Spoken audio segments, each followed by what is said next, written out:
মুমিন তুমি নাও প্রস্তুতি, আসছে আবার কুরবানি।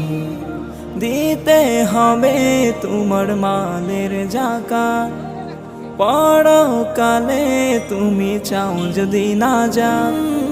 দিতে হবে তোমার মালের যাকাত, পরপারে তুমি চাও যদি না যাও। তাই তো তুমি খোদার নামে দাও কুরবানি। মুমিন তুমি নাও প্রস্তুতি, আসছে আবার কুরবানি। মুমিন তুমি নাও প্রস্তুতি, আসছে আবার কুরবানি। মুমিন তুমি নাও প্রস্তুতি, আসছে